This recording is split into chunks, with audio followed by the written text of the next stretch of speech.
San Diego is in a major heat wave, why SDG&E is picking now to turn off the power in some of the county's hottest areas.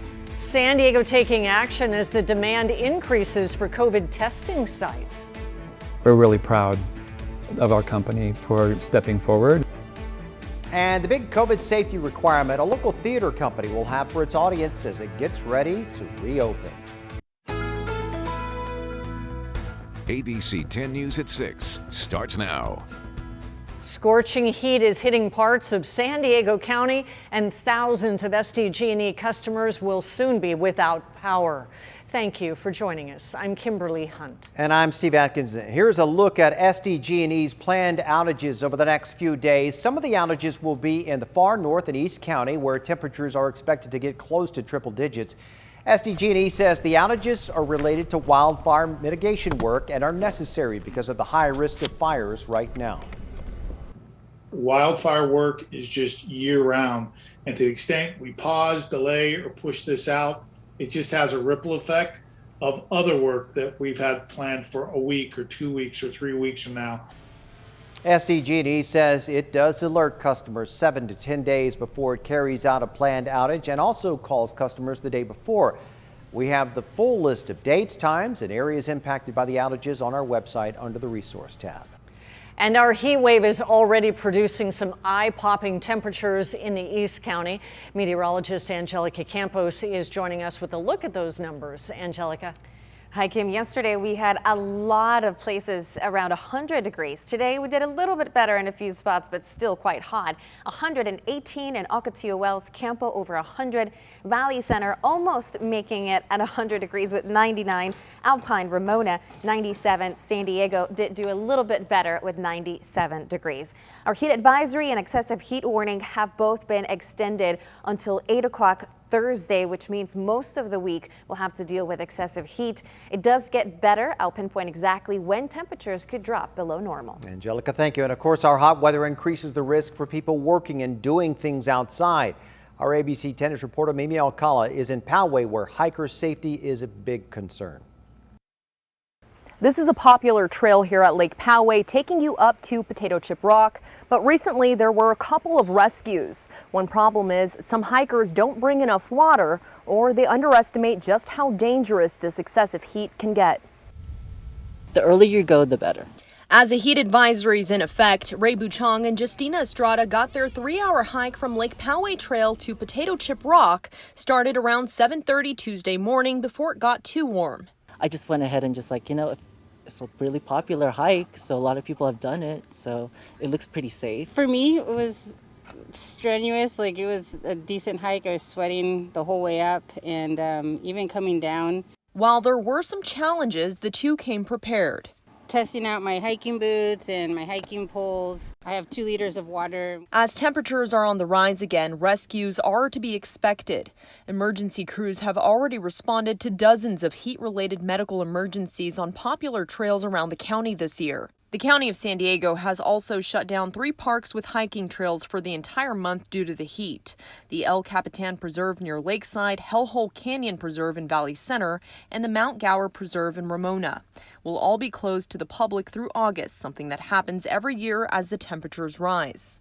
Fire officials say if you're going on a hike, the best way to stay safe is to start early in the morning, bring at least a gallon of water, and know your limits. Turn around if you don't feel well or experience signs of heat-related illness, like profuse sweating followed by a lack of sweating, dizziness, or nausea.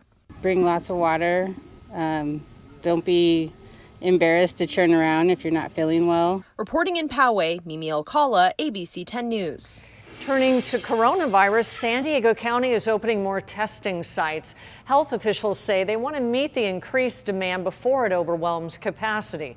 ABC 10 News reporter Rachel Bianco is live at a testing site in San Marcos that saw several hundred people today. Rachel? Kimberly, more than 600 people got tested here today. They closed at 5:30, so they're just beginning to wrap things up. This is parking lot B of Cal State San Marcos, and when it first opened early this morning, there was a line of people around the parking lot, a reflection of the increasing demand and concern. People are lining up at COVID-19 testing sites across San Diego County. Their reasons for getting checked range from routine to recent exposure. I want my patients to be safe, and I want to be safe. My friend tested positive last week, and I was exposed to her. A parking lot on the campus of Cal State San Marcos is one of roughly 19 testing centers set up by the county. At the height of the pandemic, there were 42. More mobile sites will be set up next week. Kaiser Permanente is extending hours at its drive-through testing sites. 2 weeks ago, we're told there were no wait times. Tuesday morning, cars lined up around the building. Doctors say the number of positive cases hasn't reached that of previous surges, but they are concerned. Throughout the month of July and now going into August, the testing rates of positive patients have gone up from 2%. Now it's up to 9 or 10%. County health officials say the demand for testing isn't just driven by Delta. The mask mandate was taken away, so a lot of people are comfortable. A lot of employers are going back to where they're requiring their employees to get tested on a weekly basis. Again, the demand for testing is also up at local pharmacies and doctors' offices. The county opened 4 new sites this week. Mobile sites are expected to be set up again by next week. Reporting live in San Marcos, Rachel Bianco, ABC 10 News. Big changes from this time last month. Thank you, Rachel. Taking a look now at our numbers, the county reported another 1,200 new cases today, bringing us above the 3,000 mark. Our 7-day test positivity rate is 8.8%. 5 more people have lost their lives to COVID, pushing that total to 3,800. You can stay on top of any new developments with coronavirus by downloading the 10 News app. A free version is available in the App Store. San Diego is restarting the process of redeveloping the 48 acres it owns around the Pechanga Arena in the Midway area. The initial effort was scrapped in June after the state determined that San Diego violated the rules requiring the land be offered to affordable housing developers first. This afternoon, the San Diego City Council voted to declare the area surplus land, which opens up the legal process to now start the bidding from affordable housing developers. The redevelopment is expected to include a new arena. San Diego is also overhauling how it handles its parks. Today, the City Council approved a new parks master plan that hadn't been updated in more than 65 years. It prioritizes funding for underserved communities that don't currently have suitable parks. Councilmember Vivian Marino says the status quo has left her constituents behind. Kids have no safe place to play in their neighborhoods. Seniors don't have safe places to walk and exercise. Park deprivation is why you see people playing soccer on basketball courts and in parking lots. And we felt it tremendously during the lockdown. The plan sets a goal of obtaining 100 new acres of park space in the next decade. It also designates the Chollas Creek watershed as a regional park. Supporters of the effort to recall Governor Gavin Newsom want to block him from branding it as a Republican power grab in the election guide sent to voters. Newsom's statement in the guide refers to the effort as a Republican recall driven by supporters of Donald Trump. 2 recall supporters are now asking a judge to remove that language, arguing that it falsely implies that only Republicans support the recall. A hearing on the matter is set for tomorrow. A chaotic nightmare for passengers at airports all over the country after American and Spirit Airlines canceled thousands of flights over the last few days. Our ABC 10 News anchor Vanessa Van Hefty has the scramble to get people home. You can see the board here at Lindbergh Field, a lot of red and yellow indicating cancellations and delays. Airlines say part of it's due to weather challenges, part of it's due to staffing issues. So they wound up actually having to spend the night.